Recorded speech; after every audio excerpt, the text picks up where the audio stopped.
automatically let them in. But once I start lecturing, then I'm not focused on letting students in. So if people don't show up on time, we are now 5 minutes in. Um, I will get them into the class, but do not message me that somebody is waiting. I know there are students who are going to be joining in 5 minutes and 10 minutes and sometimes in 20, 30 minutes. So, but I want to get started and I don't want to be interrupted. So please make sure you open up your MongoDB, and I'll have to stop my screen share because of two-factor authentication. So log into your MongoDB account.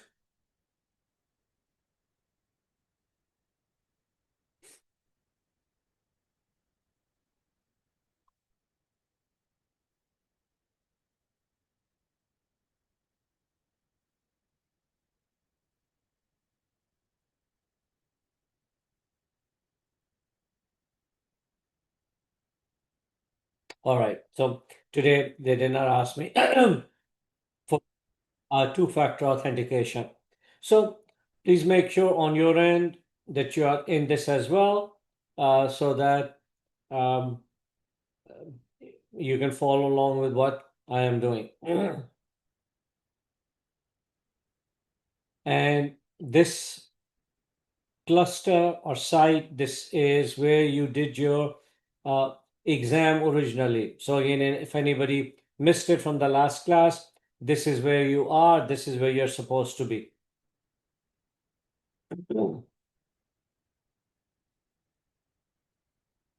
And you can look through this right here. You can view all clusters if you have more than one.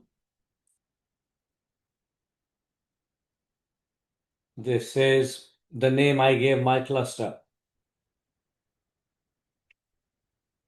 I want to browse it. So again, when you log in, if you don't see your information, to browse, etc., you can always go in here. And you should only have one cluster. Now, yours is probably called cluster 0. I'm not sure.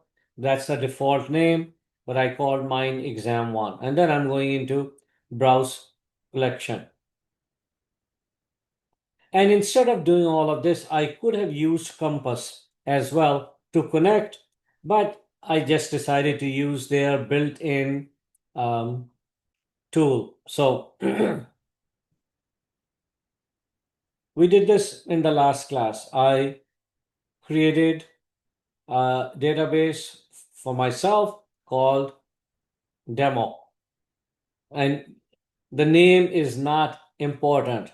So please do not get fixated on this particular name. It doesn't matter. Within that, I had a customer, inventory, order, product database. So I'd done a little bit of work in the last class. Today, I'm gonna delete these out. Inventory, do not delete out. That is what you had for your exam. So do not touch that. Leave it alone. But anything else we had, I'm gonna just delete it out. Customer. So in order to delete it, type the name to confirm. So I had called it customer, I believe.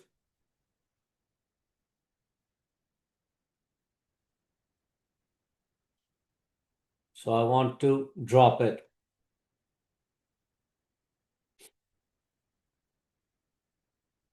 Same thing with order. I just want to drop it for now.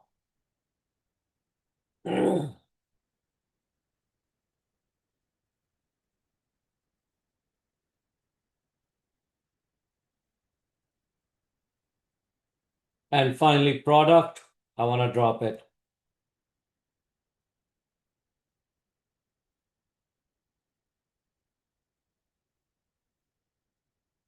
Oh, product. and you may do the same. So just the inventory, which is from your exam, do not drop that. So I am basically starting fresh.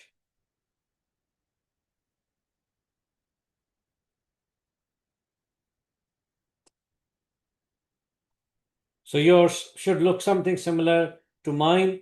You should have inventory, and this name doesn't matter. This name, anything else, it doesn't matter.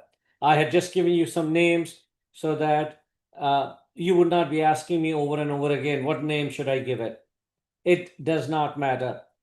Only thing that matters is leave it as inventory. I don't want you to change it. I don't want to be referring to it by different names. All right. So we've just cleaned it up and we're starting pretty much fresh. We did work in the last class and we are now starting again. And I'm now going to go check on if there are students waiting to enter, then I will uh, be back.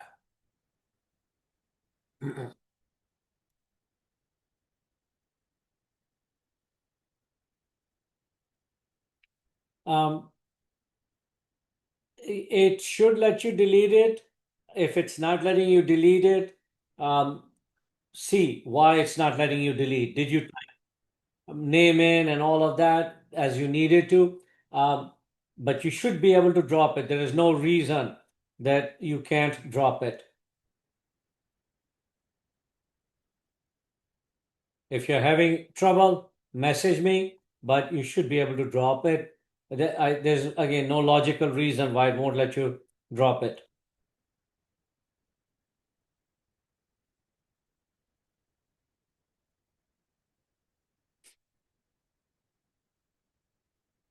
Mm. Um, all right. So if you're unable to drop it, just ignore it for now. It's not super critical. But again, I see no reason why it's not going to let you drop it.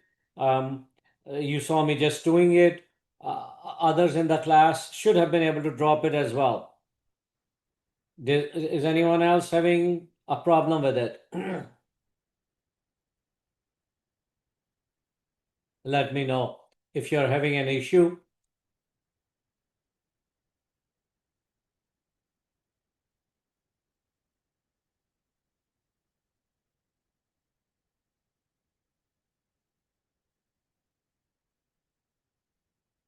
Yeah, nobody else is telling me that they are having any problem, only one student. So on your end, um, make sure there is no mistake in the way you're typing name, etc. You should be able to get it dropped. I'm not quite sure again why you're having that particular issue, but it's not critical right now. Therefore, I'm going to move on to what we're doing. So, going back to our tutorial, I am going to be explaining couple of things. So first, this was updated. I was working with you on it in the last class, but I updated it. I updated it to include stuff that we had discussed several weeks ago, and I wanted to remind you of it. So we are going to go through that first, and then we'll move on. So the stuff that we had from several weeks ago should also be in here, I believe. I probably would have put some. Um, it might be in this one. Let me just double check.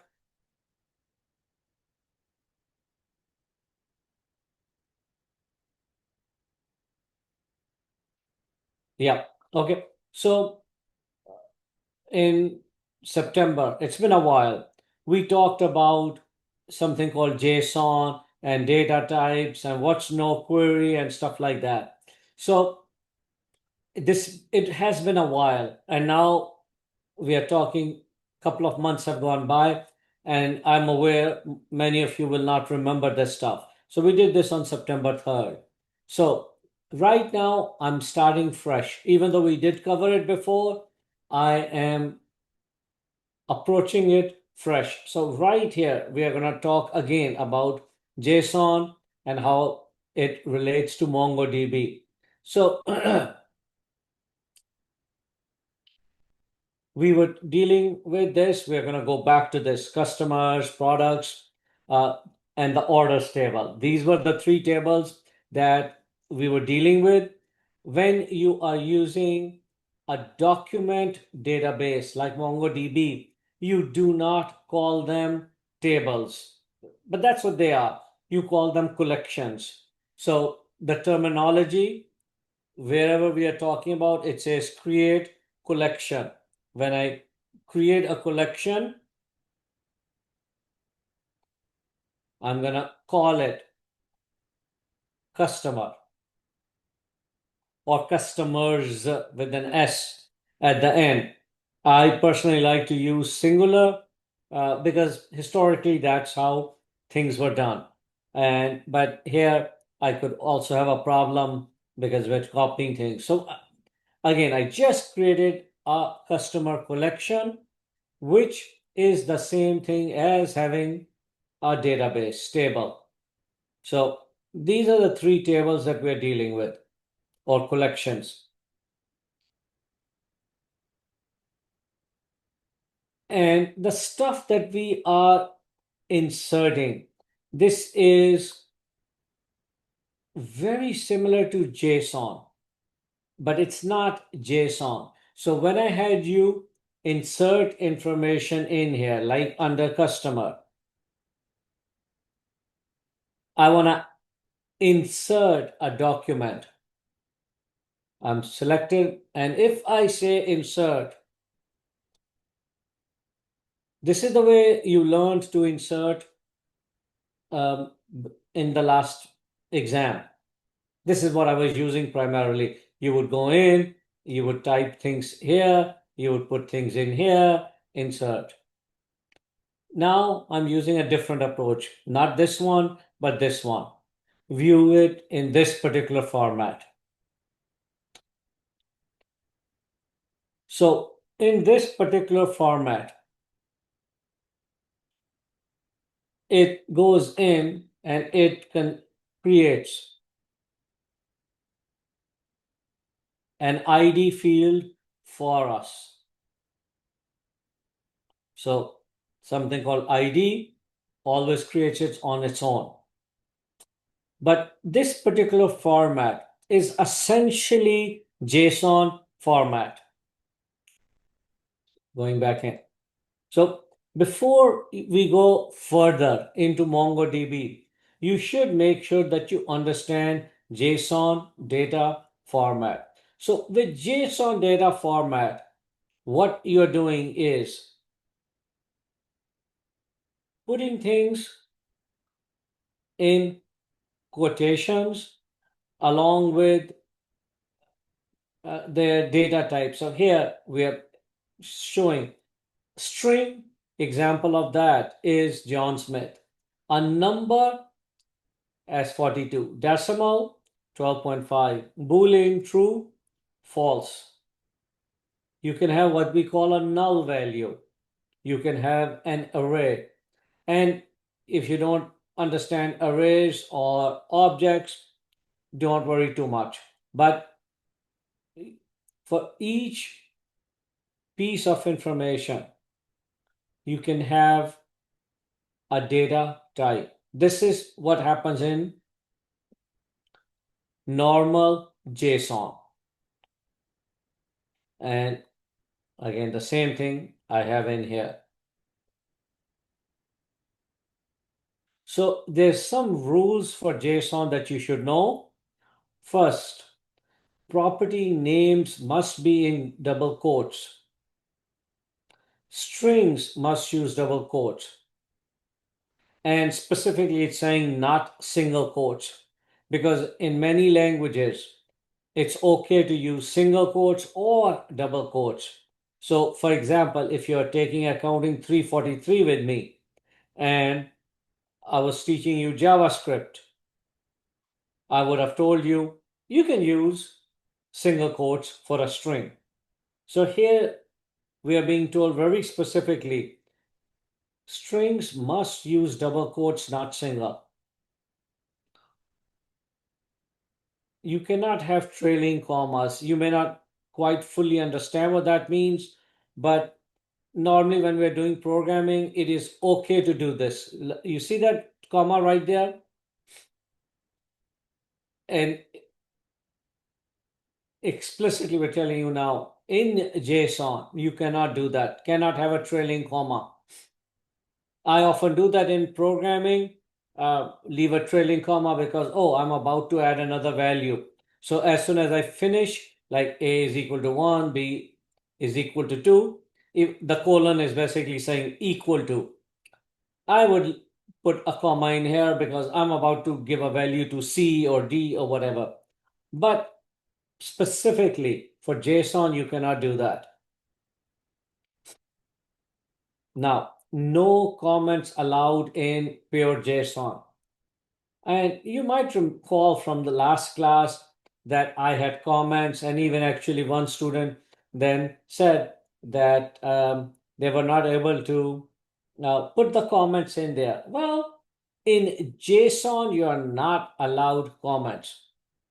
So, what we were doing in here was not pure JSON.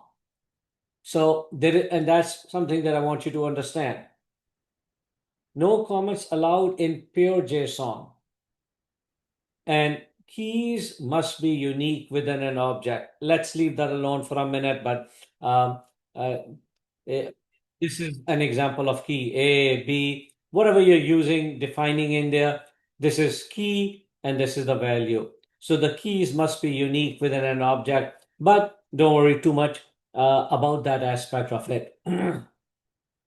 So for JSON, this is an example of what is valid JSON, and this is an example of what might be wrong with it. So I'm just going to leave this up for a minute.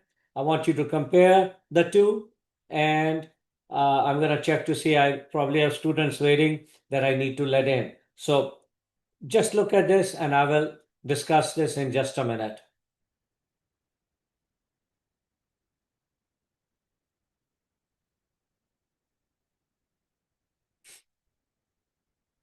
So now, what's wrong with the first one? It did not use um, double quotes around name.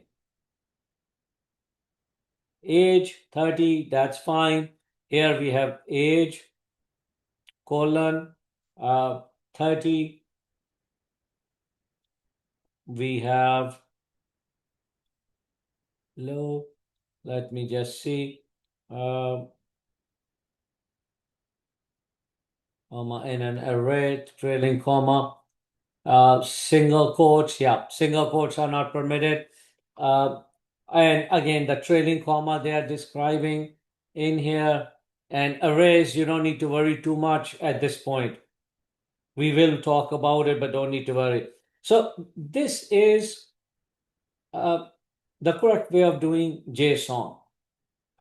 But MongoDB differs from JSON. It does not use what is called pure JSON. So even though these rules sort of apply, no, they don't, because now we're using MongoDB. So you just need to be aware that there are differences. It does not store it as pure JSON. It stores it in something called BSON, not JSON, which is binary JSON. So it looks like JSON, but it's not pure JSON. So some of the differences are right here. I'm going to leave it up like this. Let me minimize this so we have a better spacing.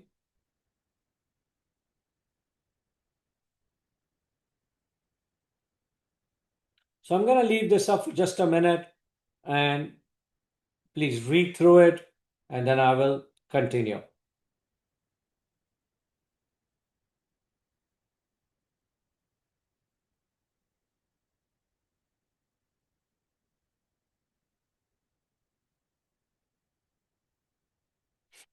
All right, so the first item is format.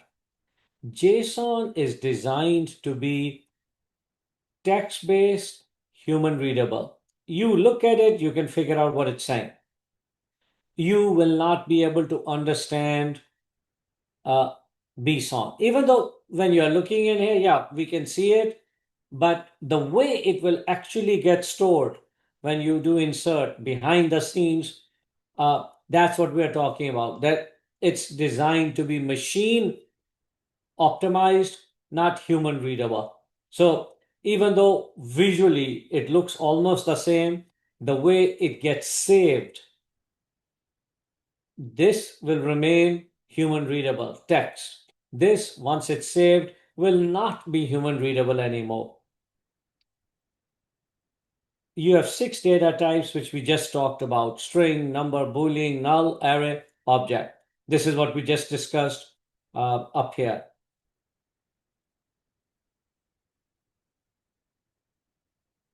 in here.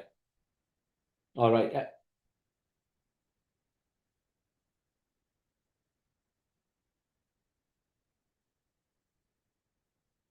Let me go into this. Size, it's really tiny, small. Um, Speed, it's a little bit slower. This one is faster. Where would you use it? Use case means when do you use JSON? When do you use BSON?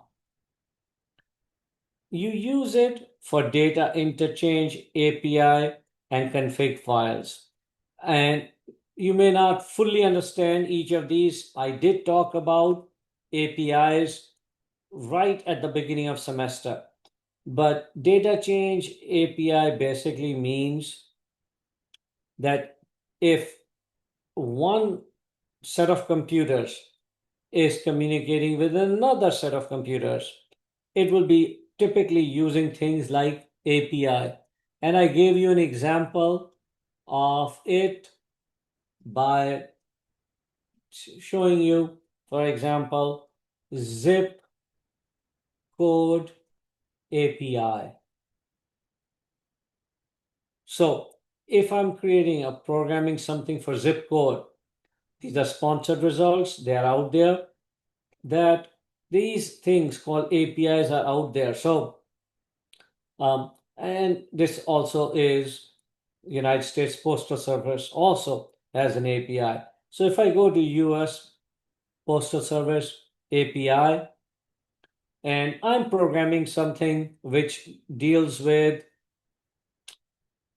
looking up based on somebody's zip code, their city, well, I can do that. Or if I know the name city and street address, using that information, I can ensure zip code is correct. Or if somebody enters their address, I can get the address validated. Is this a real address or not?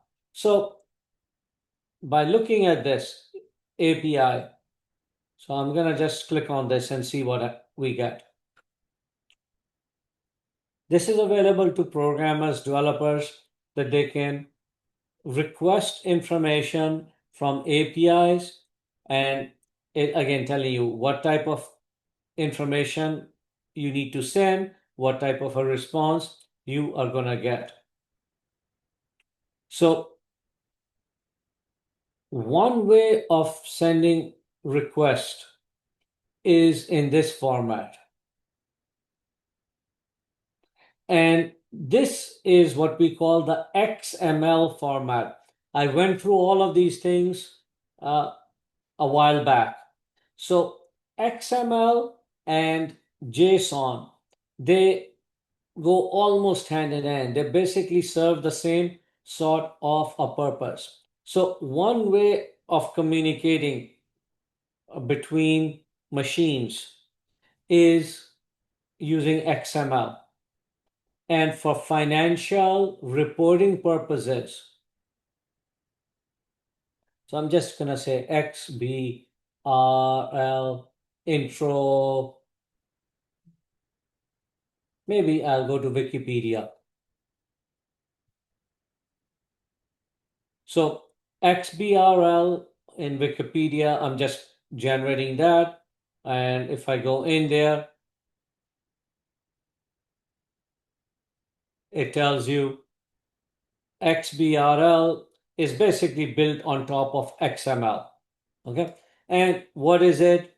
It's a way that businesses can exchange information. Basically, we're talking about financial information. And again, it gets complicated. This is not something that I'm going to get into. But basically, XBRL is used by all businesses. This is why it's important from an accounting point of view that you have some idea of this thing. Uh, are used by all businesses for reporting financial information. So XBRL is very similar but not identical to JSON. And let me give me 1 second and I will continue. So going back in here, you can look these things up using XML, and sometimes you can look these things up using JSON. So I'm gonna go back to UPS website, and in here now I'll be very specific that I want to look it up with JSON and free, something like that. So this may be one which allows us to look up this information as JSON, and you can see that like right here that the results which are coming back have zip code, country code, latitude, longitude, city, a whole bunch of things. So if you need this type of stuff, and I'm going to just close out of it, that's what we're talking about: data interchange, API, and something called config files, which again, I don't want to go too detailed. So when do you use BSON rather than JSON? You don't use it for data interchange. You use it for database storage. And it's really MongoDB database storage. Now, what does what does BSON do that JSON does not do? Well, one is it uses uh, unique identifier. So as I was doing this, it created a unique identifier for us.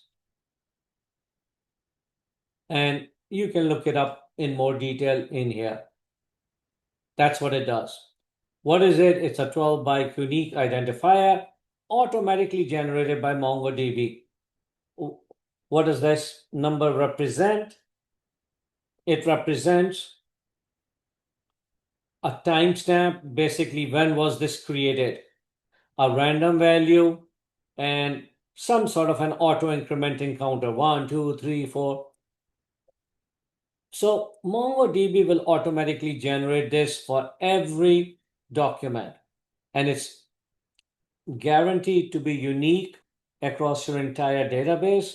And typically, actually, the way it's done, it's designed to be unique across space and time, which basically means that even on a different database, it will be different. So if you have some values generated from one database and somebody else is generating the ID on another database, there won't be a clash. So first one is object ID. Now, if you go back to JSON when we discussed it up here, JSON is string, number, boolean, null, array, object. What if you want to store date and time? My account was created or balance was last updated on December 8th at 5:35 p.m. What if you want to keep track of date? Uh, there is no built-in way when you're dealing with JSON. You could just put it as a string. It is December 5th, 2026. I could put it as a string, but or even as a number. And when you typically do it as a number, you will say, uh, starting with year 1900, so many seconds have passed. So there are ways to handle it. It's not like you can't do it. But in BSON, you have very specific uh, data types for uh, handling date and time.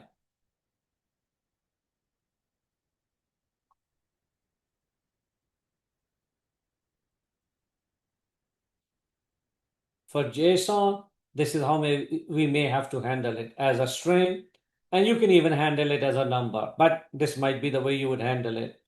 Whereas in BSON and MongoDB, you can handle it like this. And this has a major advantage. This is keeping track of the time zone. So typically when we save things in a computer, imagine I'm saving it, I'm in the New York Eastern Time Zone. So that now says one thing, but now if a user is in another time zone and we have not adjusted for it, for example, imagine I'm going to give you an exam. It's an online exam, and I set the timing up like this without taking into account time zone. Well, some people who are ahead of the time here may be able to take that exam before New York time. So, and that's just one problem, one example. So it's much better to save it in this format. ISO, I believe, stands for International Standard Organization, date, and then you put in the year, and then month, and then day, and then after that uh, is the time uh, that you're doing, and then you have a zone indicator even beyond it. It's not showing in here, but you would indicate what time zone this is in, so you can handle these things.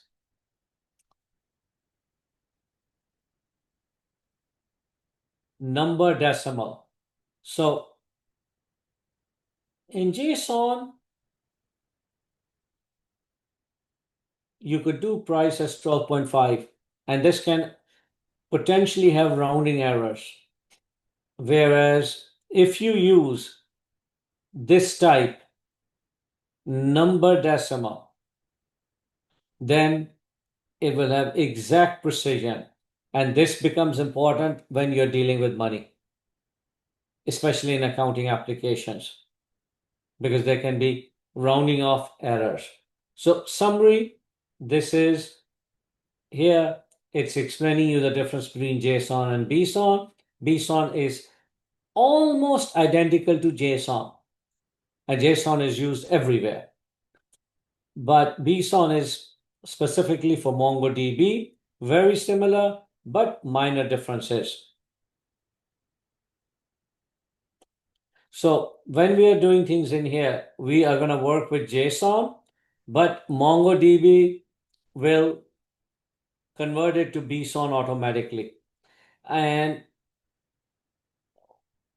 sometimes it doesn't, and sometimes you end up having issues and problems.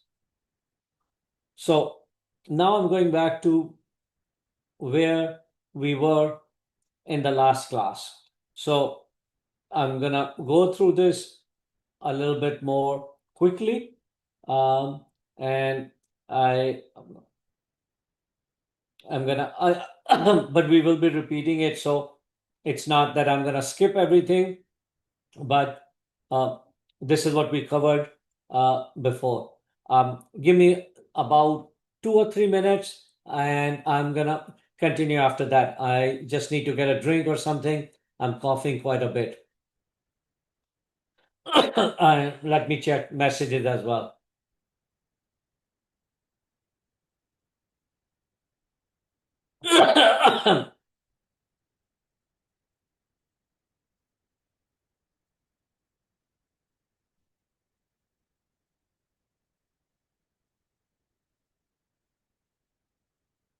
Uh, I'm gonna just stop sharing for a minute, and you have access to this, and I will continue. I just need to get a drink, so I will be gone for a minute or two.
All right, you should be able to see my screen now, and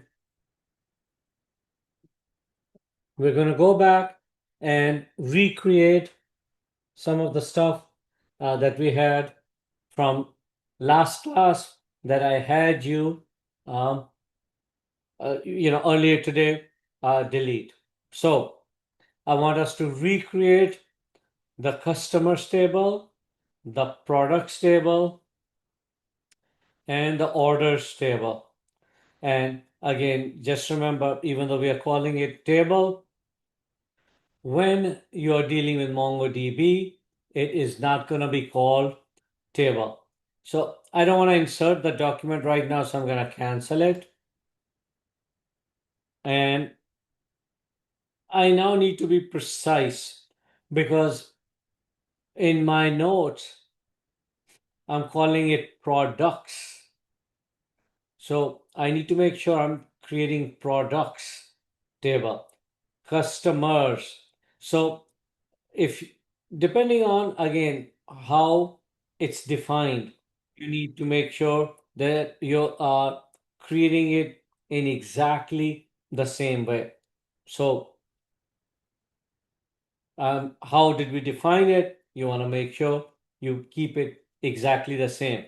As I told you, my preference is not to add an S at the end. To me, it can sometimes create confusion. So my preference is to leave it, uh, I would call it customer table, product table, order table. So let's just go ahead. I'm going to create it and I'm going to show you that you can change it as needed. So let's go in here and I'm looking at this particular one.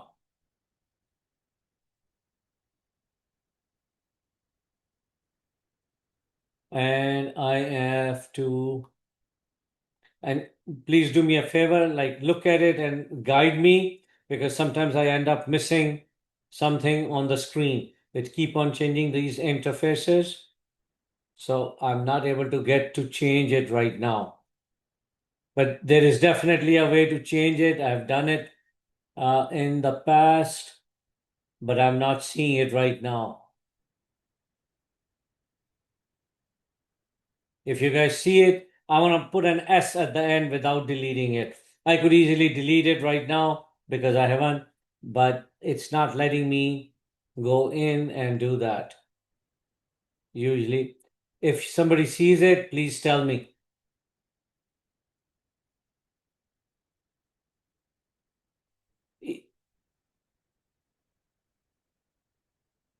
I mean, I could delete it, but I'm trying not to do that. You should be able to modify it. I have done it in the past, but I'm not seeing that icon anymore.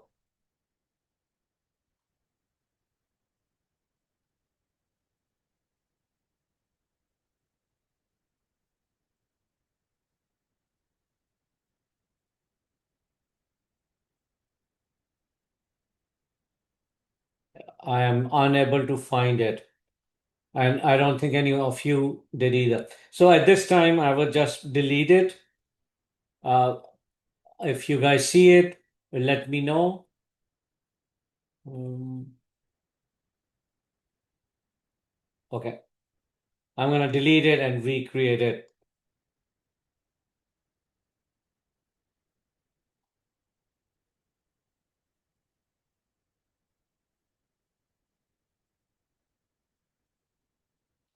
All right. So let's go back in and I want you to create and now make sure you call it customers, not customer, but put an S at the end.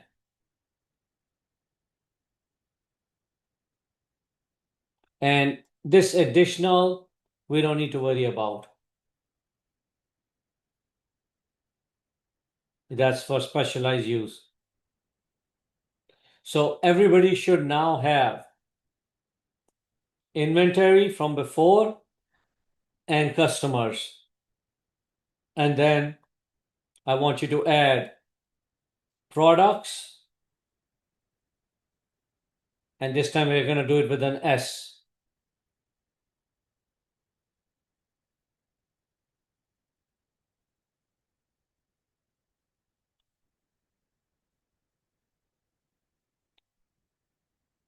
It should have automatically selected my demo database. For some reason, it did not. Let me do it one more time.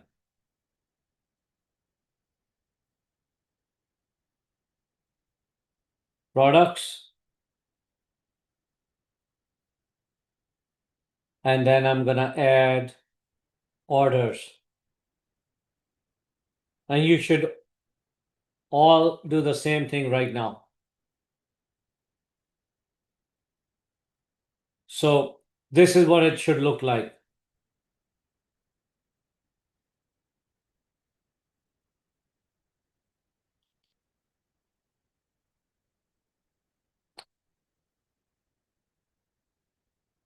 And a student is telling me to right click, but I did do that. It was not letting me do it.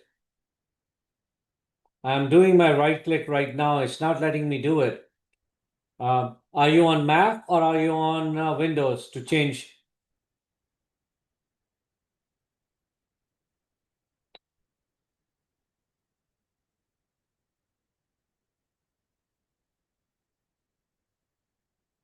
Mac, okay.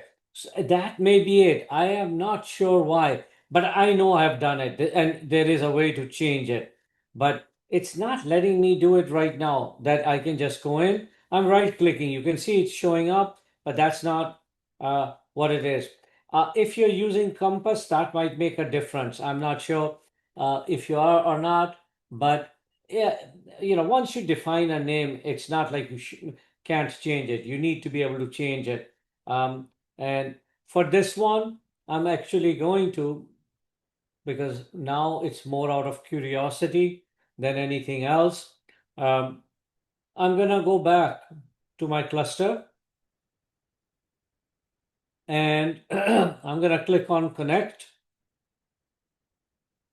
and I'm going to just look up for my database, um, what it is. So in here, I'm using one of the later ones, and this is my connection string. You've gone through that. We've done this before. The password I would need to remember or look it up, which I don't remember at this particular point in time. I can do this, and then I can go in, open up Compass.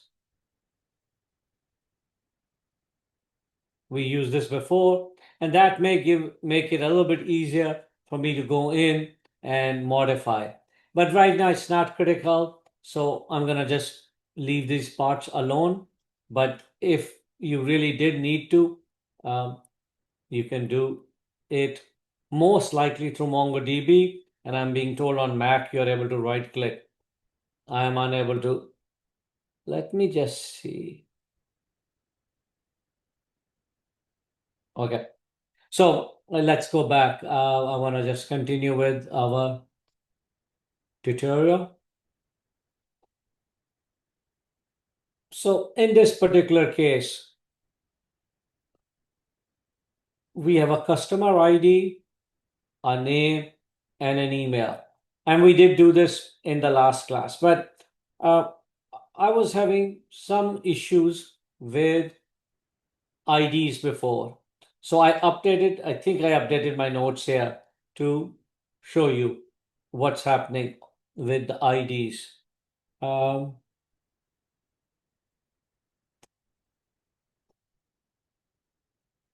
because I updated this right after the last class. Oh, yeah, right there.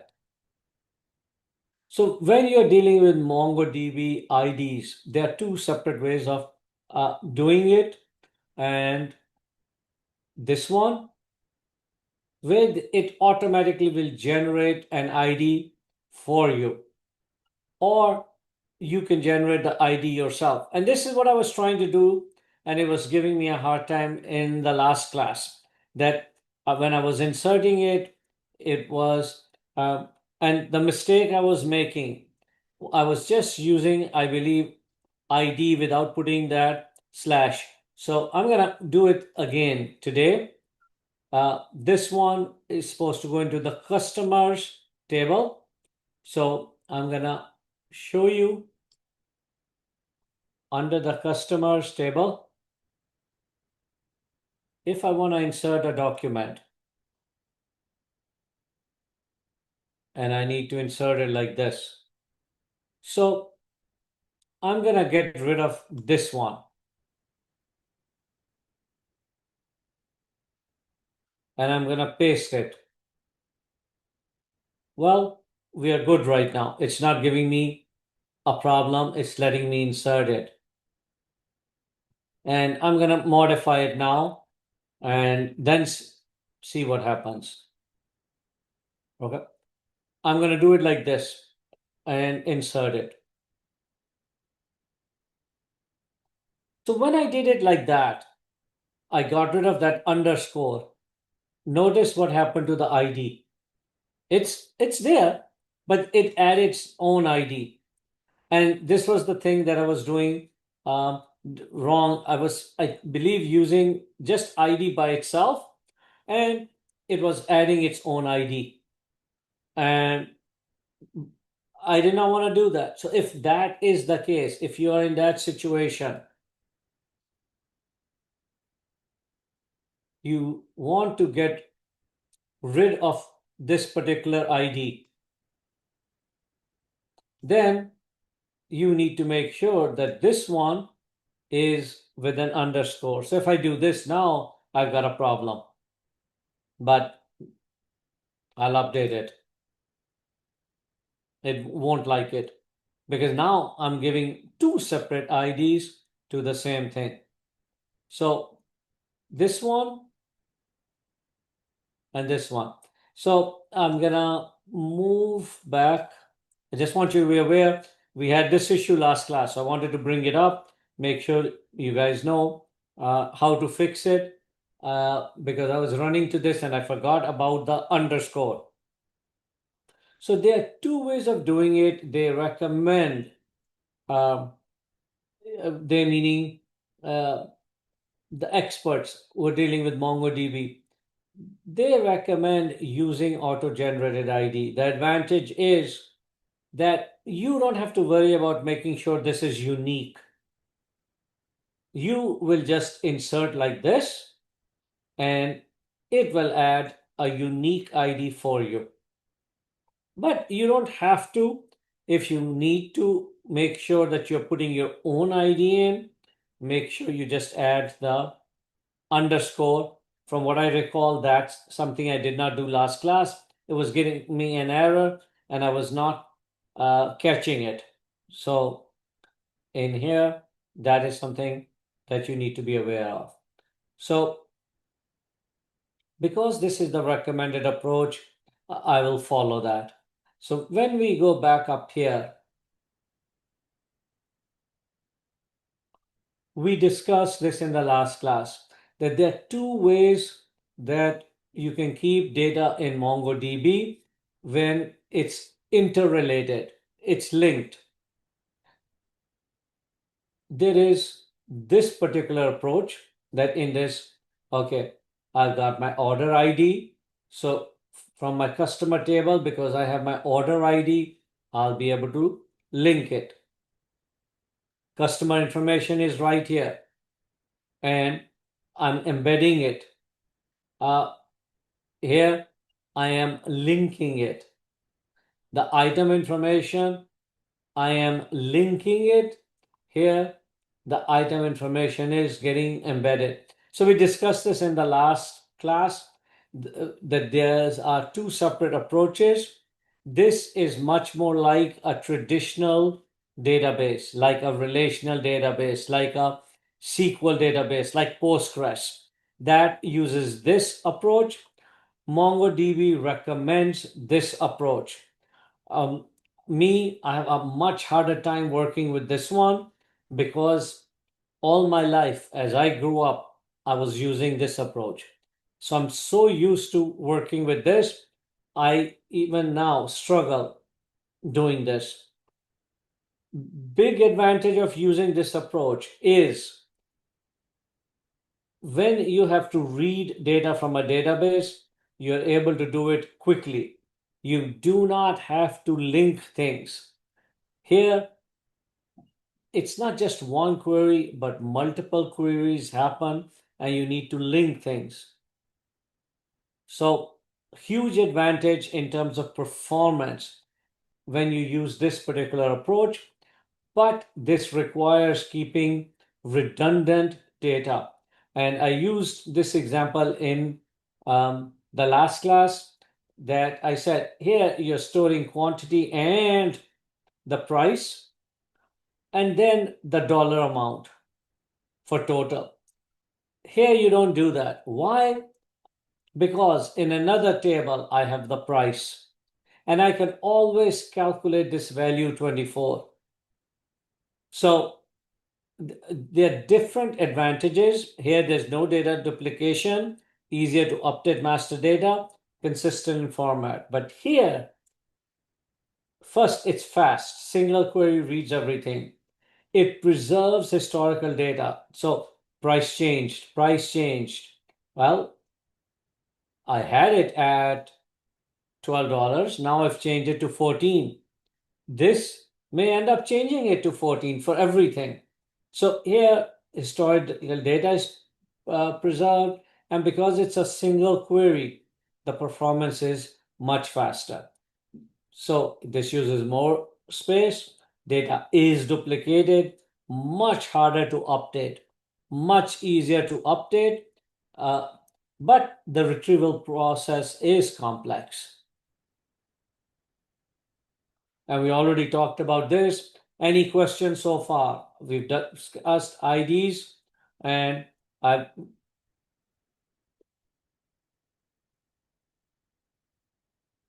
questions so far.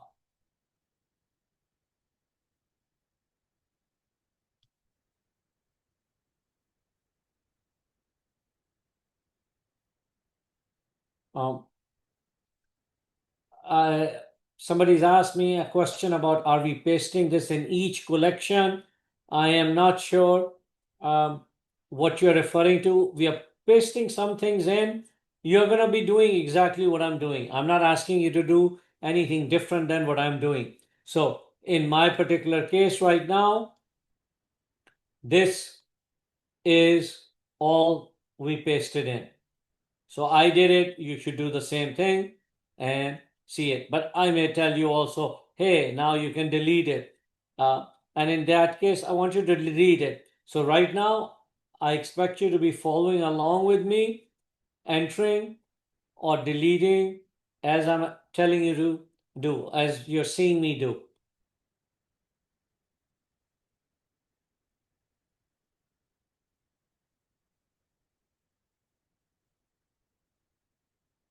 All right.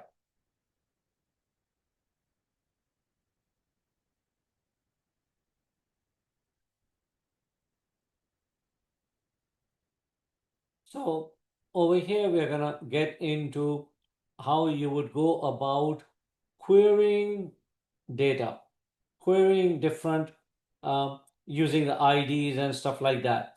So before we query data, querying means looking up data, right? Retrieving data.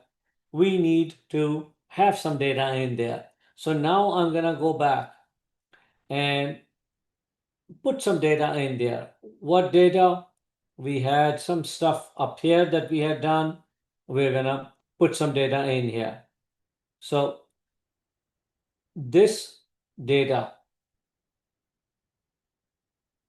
I want you to insert into MongoDB right now. So, and when you're doing this, I want you to first delete this one out. So now you have three blank ones. One, two, three, completely blank. Make sure you do not touch inventory. You've got customer, orders, product. Inventory, do not touch. So enter the data right now. You should know how to do it. I'm going to be silent. I am not going to be doing it with you. Please do this right now.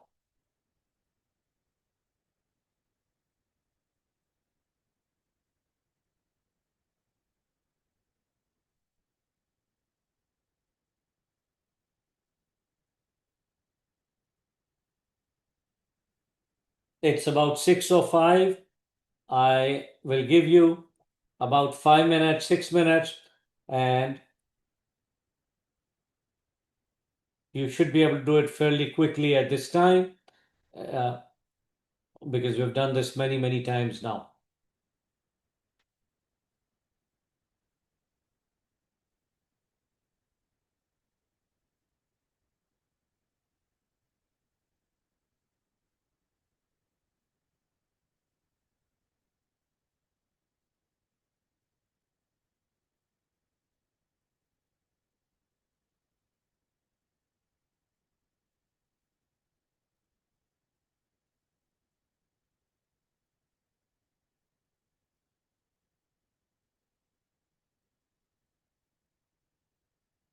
And make sure you insert it using the approach which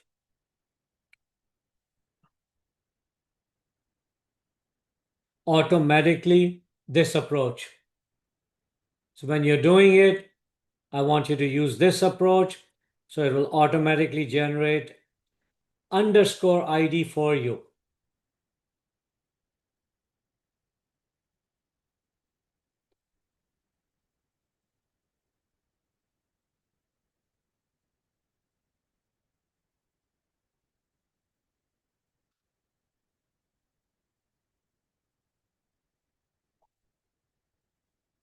Once you have entered the data, you can disconnect and but make sure you have the data ready so that in the next class we don't have to type this data in. So once you have it, there's nothing else for today's lecture, and I will see you on Wednesday, the 10th. But insert the data and be ready for next class.